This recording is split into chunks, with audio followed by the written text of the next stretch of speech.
Say it with me, everyone, for those in the back.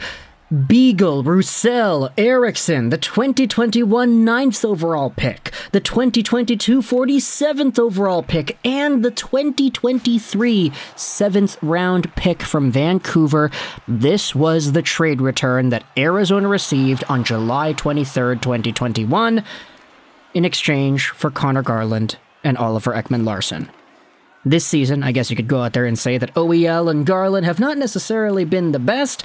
I mean, OEL, we kind of knew that he was already on the decline. He's no longer the number one power play quarterbacking defenseman that he was in his heyday in Arizona. And as for Conor Garland, I guess you could say that he's had better days, especially like a year ago. I mean, he's got 2 goals for the Canucks this season in 6 games played, so he's one of the top goal scorers on the team, unfortunately. But at the same time, Conor Garland, like many of the other Canucks forwards in this season's worth of a showcase so far, has not necessarily been his best.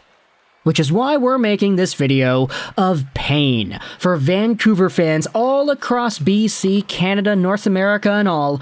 We're talking today about the guy taken 9th overall by Arizona in that 2021 draft that was pretty much the mainstay piece in this trade for Vancouver to give up. Let's talk today about Dylan Guenther. Because, man, it's so bad. It's so bad. I'm trying to keep my composure, but I can't. Dylan Guenther has been amazing so far for the Arizona Coyotes, and he's better than Garland, and he's better than Brock, and Dylan Guenther, at the time of recording this audio, has 3 points, 2 goals, 1 assist in 5 games for the Arizona Coyotes. You gotta remember, it's the Arizona Coyotes. That's a bad team. And Guenther yesterday in the Coyotes game against the Columbus Blue Jackets scored himself his 2nd straight goal in his 2nd straight game. It was an absolutely lethal wrist shot on the power play. In fact, against Columbus and Ottawa, he's got 2 power play goals. And when you acknowledge what Dylan Guenther is, as well as what he's supposed to become, and you contrast that to what the Vancouver Canucks ultimately got in the OEL-Garland swap, this is just another nail in the coffin for either A, the tombstone of Jim Benning's reputation in this city, or B, the public lambasting of Francesco Aquilini's meddling ownership of the team. Because, yeah, if Jim Benning really made that trade because it was the ownership again trying to enforce this we need to make the playoffs last-ditch effort right now, right here sort of mentality, which forced the trade to happen, then, yeah, I guess there's some blame to go around at the top of the actual umbrella there, beyond the umbrella and its arc, just like the tippy-top part of the umbrella, you know, the part that makes contact with the ground when you have the umbrella folded up and you're, I don't know, standing on it like it's a cane, the penguin style. Either way, this is Dylan Guenther, and this is what he is. He is a 9th overall pick in 2021, 19 years old, 6'2", 181 as a right-handed, right-wing, left-wing player, and he's an absolute lethal goal-scoring machine. This is the scouting report back on Elite Prospects from 2021. There's just no denying the potency of Guenther's shot. Most of his releases are exploding forward into his shot, increasing power, control, and protecting from back pressure. And on top of that, Guenther has a real knack for finding soft ice off the puck. He's always positioned to collect the biscuit in the soft parts of the offensive zone, a testament to his goal-scorer savvy. The shot remains an explosive goal-scoring tool, enhanced by his top-of-the-class off-puck timing and instincts around the net. He was supposed to go a lot higher in the eyes of some people paying attention to the draft, as he was ranked to go as high as 4th overall by ISS, also 7th by Elite Prospects, 6th by Future Considerations. The fact that the Vancouver Canucks had the 9th overall pick for a while. It had been like a month of Canucks fans and me making videos about who the Canucks were going to draft, and I kind of said it the whole time, man. In a class that included Power, Beniers, McTavish, Hughes, Johnson, Edvinsson, Eklund, Clark, and Guenther, those were 9 guys, meaning that the Vancouver Canucks would have had the opportunity to drafting at least one of them had they just kept the 9th overall pick. Immediately after, you had Boucher, Sillinger, Coronado, and these guys I didn't really feel were in the same territory as the 9 that we had mentioned above, but still, Vancouver traded away the 9th overall pick in a desperation attempt to free cap space in the now and acquire players that could help them too. If you wanted to look at the Eriksson, Beagle, Roussel trade as just that, it's Eriksson, Beagle, and Roussel short-term money for the 21-22 season for Oliver Ekman-Larsson by himself, who was going to get onto the cap for such a long time, till the end of the decade pretty much, at $7-something million a year. And if you break that off into one trade, and you have the Canucks' 9th overall pick for Conor Garland as the second trade, I mean, Guenther right now is arguably a better player than Conor Garland. And if you had Guenther on the Vancouver Canucks today, he would have more goals than Brock Boeser as well.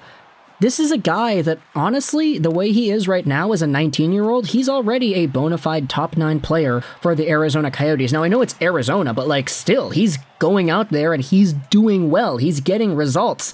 He's getting more results than a lot of the forwards on the Vancouver Canucks are getting results right now.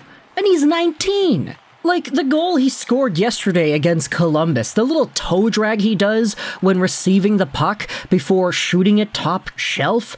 I mean, these are the qualities of a future 30-35 goal scorer. And I get that you could say that Vancouver has had their fair share of players exhibiting the same that's the wrong word to use, rookie debuts like the Petys and the Bessers and the Hugheses. Oh, it's not Jim Benning's fault that Brock Boeser has not turned out to be what we thought he was going to be back in 2017-18 in his rookie year. It's not Aquilini's fault that Brock Boeser had some family trauma to deal with, which has hindered his play in the short term. But at the same time, it doesn't make you feel any better when you acknowledge that Eriksson, Beagle, and Roussel were only on the cap for an extra season. They're gone now. Meanwhile, Arizona has 3 draft picks that they also ended up using. Well, one of them hasn't been used yet, but it's going to be soon in 2023. And one of those guys from those draft picks is, let's just say, a dark horse Calder contender. I mean, the guy's got 3 points in 5 games if he sustains that for the rest of the year. Let's do 3 divvy 5 times 82. That is 50 points on the year. At 19 years old, that's pretty good, man. And the Canucks in return have Conor Garland, who is getting scratched because of Bruce Boudreau, and Oliver Ekman-Larsson, who's making so much money till the end of the decade. I know that Rutherford is saying that they gotta retool on the fly and get younger and everything, but look at the trades that happened right before Alvin and Rutherford stepped in. This is even more salt in the wound. That one phone call where Oliver Ekman-Larsson eventually ended up getting traded to Vancouver has seemingly done so much more damage to this organization than if they had just stayed put and drafted whoever at 9th overall. Heck, even if they didn't take Guenther, Cole Sillinger was available too, and that guy made the NHL right away. You have other players like Coronado, who is lighting up the NCAA, Sebastian Cossa, Jesper Wallstedt, Brennan Othman is doing really well in the OHL. Wyatt Johnston is a guy, okay, no, they wouldn't have taken Wyatt Johnston 9th overall, but you get what I'm saying here. There's potential in the drafts if you just hold on to your picks. The Karamaki is looking pretty good right now. You know why? Because the Canucks actually drafted him. Is he looking pretty good right now? I don't know. The last prospect report I read said that Jonathan Karamaki wasn't really doing all too well, but yeah, we'll save that conversation for another day. He was pretty highly touted, so I definitely do want to believe in him and his profile. But either way, talk to me in the comments about Dylan Guenther. If you were watching the Columbus-Arizona game from last night, what were your thoughts on how the 19-year-old played? If you had seen the Arizona versus Ottawa game from a few nights ago, what were your thoughts on Dylan Guenther scoring there? Because he's got 2 goals in his past 2 games. And, yeah, I mean, they're both on the power play. The Vancouver Canucks, I think they could use some power play goals too. Yeah? I know that JT Miller got himself one against Carolina, but then again, the results in Vancouver that we are seeing are nowhere near the results that they should be in order to believe, even for a split second in delusional make-believe land, that this Dylan Guenther for Conor Garland, OEL, Beagle, Roussel, Eriksson trade was a good one. So talk in the comments all your thoughts. I hope you enjoyed this video. And bye.